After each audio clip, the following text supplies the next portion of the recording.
Yes, the new Jungle Cruise movie, like the classic attraction itself, is partially based on the classic movie The African Queen, which was famous for its all-star duo of Humphrey Bogart and Katharine Hepburn. Not only two acting legends, but not the kind that you would expect to see together. And I have to say that this new movie, in addition to the boat, the costumes, and the flirty bickering, gets that same you wouldn't expect it star power just right. Dwayne Johnson and Emily Blunt. You know, I've been a fan of both of them for a long time now independently. Never would have put the two of them together, but they're amazing together. I love it. Dwayne Johnson is bigger than life, physically and also in terms of his personality. And I think he's really hard to match on screen with a co-star, particularly with an actress. And as a producer of this film, he's a big producer, as we all know, it was his idea for Emily Blunt to co-star. He had to work really hard to get her to do the movie. And boy, that was a great idea. I mean, he really had his producer hat on beautifully on that one. Like, wow, that just right there alone shows what a good producer he is. Because they work together so incredibly well. She not only is able to hold her own against him, but they work off of each other in a way that's complementary to both of them, especially when they're doing flirty bickering. That's tough to do. And with a lot of actor pairings, I think it would come off as grating or one of them being mean to the other one, right? Here, you can tell that they're both really good-natured and that there's love underneath. This movie was surprisingly romantic, which I thought was really great. They have, again, amazing chemistry together. Wow! The other thing that absolutely delighted me about this movie is that it retains so much of what fans love about the classic Disney attraction. I have never been a huge Jungle Cruise fan. There are big, die-hard Jungle Cruise fans out there. I have one of them in my family. So every time I go to Disney, which is often, I go on the Jungle Cruise when I'm with that person. And I'm always like, oh, okay, I'll go. And every time I'm on the ride, I'm like, I don't get why they like it so much, to be honest with you. But I watched the Behind the Attraction episode. This is a show that just debuted on Disney+, produced by Dwayne Johnson, partially to advertise this movie. Great series. And I wanted to watch the Jungle Cruise episode to prepare for this movie. And I have to say, it gave me a deeper appreciation for the ride, and also it put a lot of things in my headspace so that I could appreciate them more when the movie, paid its respects to those elements. So both of them are on Disney+, by the way. So I would recommend that you definitely watch the Behind the Attraction episode about Jungle Cruise. It's funny, it's produced by Dwayne Johnson, and he, as I just said, he's becoming a very good producer. And so this 1-2 punch was also his idea. Man, he's done a good job setting this movie up for success. I hope it all works out. But yeah, you should definitely watch it. And if you watch Jungle Cruise on Disney+, well, then you have a pre-show, no less, which I think is pretty awesome.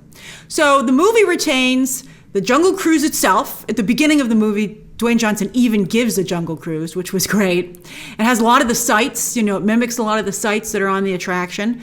But most important of all, it has the fantastic corny jokes, which of what made the Jungle Cruise an iconic attraction. And Dwayne Johnson is particularly good at delivering them. Oh, he's always funny, but he was really funny here.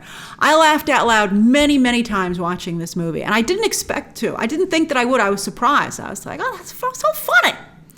And I watched a screener. So I do have tickets, by the way, to see it on a premium screen this weekend when it hits theaters to the general public. But it turns out that the press screening for the movie was at a regular theater. And so, again, I want to see it in a premium format. So I said, hey, it's the last screener they're giving out because this is the last day and date premiere access movie from Disney. I'm going to check it out and see if I feel it's a good Disney Plus purchase. I know some of you are hoping that Disney Premier Access will continue, but it's not, at least not for the time being. So this is it. And I have to say, for $30 at home, an option that Disney is pushing very hard with Jungle Cruise. Again, as we've discussed with Black Widow, they were like, oh, is it on Disney Plus? Oh yeah, I guess so. But for Jungle Cruise, they're like, oh my God, it's on Disney Plus. How can you not watch it? And I think for $30 at home, you definitely get your money's worth. I'm curious to see how it plays on the big screen, but on the small screen, played great. The film is long. It's 2 hours. No end credit scene though, and there is lots of story, including many, many twists. I'm not going to go into anything else about it because, some of you are like, even just mentioning twists, Grace, tells me they are twists. Well, there are twists. There are a lot of twists. You're not going to see most of them coming. I didn't, which always impresses me with the movie because I watch a lot of movies. I usually see most of the twists coming. The sets are also massive and plentiful. There is eye candy galore in addition to Dwayne Johnson and Emily Blunt. Such heat between the two of them.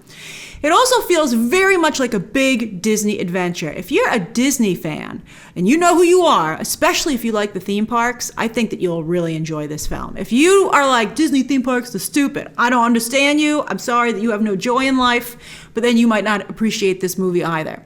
But to me, it not only felt like a perfect family film, which is what we expect from Disney, but I was surprised at what a good date movie it was. Again, thanks to that amazing chemistry and smooches between The Rock and Emily Blunt. It also sets up a potential franchise. I mean, the movie could end with one and done, and it would be great. But they leave room for a franchise, and I would be down for that, actually. I would love to see this cast return. But there are a few tiny things that I would like fixed the next time around. Yeah, there's a but. It's not perfect. So while I've really enjoyed Joan Collette-Serra's directing in the past, and when he got this gig, I totally understood it. I was like, yes, it is time for him to level up. But I think this was a learning movie because we've seen many directors in the past, they need one movie to get it down. When you do a big CGI blockbuster, there's a learning curve. But thankfully for Joan Collette-Serra, it's impossible to mess up this cast and production design. But I would describe his directing here as only serviceable. I think an experienced director at this level would have done a slicker, better job. Speaking of CGI, while I greatly admire the film's ambition, really cool, a lot of really cool out-of-the-box thinking, Disney overall has a VFX problem. It's not just in this movie. They need a better VFX team at the studio because I can always tell when they're using CGI. It just becomes immediately apparent, and you're not supposed to be able to tell, especially in 2021, for Pete's sake. Then the only other problem with Jungle Cruise is the score. I feel James Newton Howard's score is weak. It doesn't get the blood pumping. Like, especially over the end credits. I really noticed it there. I mean, this is when people are leaving the theater or turning off the movie. They're forming their final opinion, and they're going to go and talk about it to other people.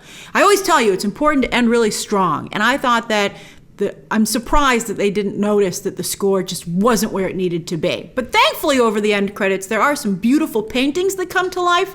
So that made it fun to watch. I watched the end credits for that. And again, there's no end credits scene. I checked.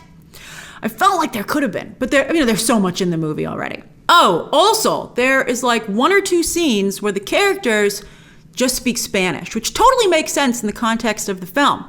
But what didn't make sense was that there were no subtitles, and it seemed like really important stuff was being said. Like Edgar Ramirez, I think he only speaks Spanish in the movie, and I don't speak Spanish, so I missed everything that he said, and I really wanted to know what he was saying. So I wonder if that was a mistake on the screener. I can't believe that it would be. That seems like a huge mistake.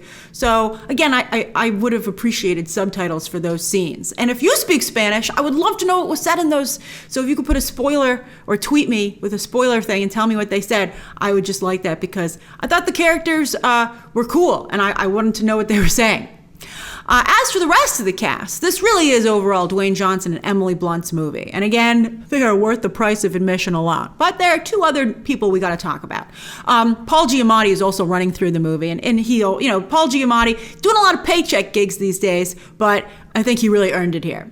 Jesse Plemons has some really funny moments as the German villain. I don't want to give anything away, but some of them are particularly funny. And kudos to his henchman, who I think helped sell some of the jokes. He's a German villain, and it's like right during a war taking place. So it made the movie feel a little Indiana Jones-like at points. Also, often it felt like Pirates of the Caribbean. Also, at other points, The Mummy. It even has a Han Solo and Carbonite moment. I mean, it still works, though. It's a kitchen sink movie, but fans of Disney theme parks know that kitchen sinks are awesome. Like, it's a kitchen sink in a giant ice cream sundae kind of way. So that was great. As for Jack Whitehall, they make it clear as they can that his character is gay, with unfortunately not actually saying it. I mean, they come so close. And there is even a moment where he can say it and should say it. but he doesn't actually say it, which was, I think, again, 2021. What the heck? It's very frustrating. Whitehall's role is very big in the film. He's basically a third lead, huge role in so many of the scenes, and he does a fine job. He's fine. He provides a lot of comedic relief, but thankfully, never at his character's expense, which is, of course, important. But I do wish that he was a more vital part of the trio. Like, I wish he had contributed more. Like, I think it's a pretty clear fix in the script that he should have been the brains and his sister Lily the take charge adventurous one, instead of having her be both of those things, because it didn't give him anything to do that again made him a really important part of the team.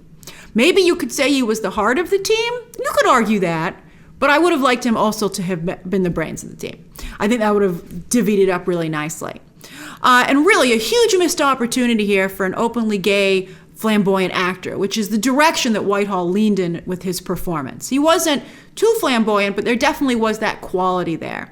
And those actors don't get enough opportunities in Hollywood, certainly to be in a big blockbuster like this. So it was just kind of odd that they didn't try and cast an actor like that in the role and went with Jack Whitehall.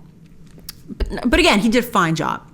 So I really enjoyed Jungle Cruise. Again, I have tickets to see it this weekend in theaters, and I'm very excited. And I definitely recommend that, double feature of the Behind the Attraction episode about Jungle Cruise, again, also on Disney+. So good. So that's my review of Jungle Cruise. I really, really had a good time. It's very much what makes Disney Disney, in my opinion, especially, I know for a lot of you these days, it's all about Marvel and Star Wars, which is great. I love that too. But this was a really nice celebration of that classic Disney-ana. So it was great. So share your thoughts down below, subscribe today, and of course, as always, you can check out some more videos right now.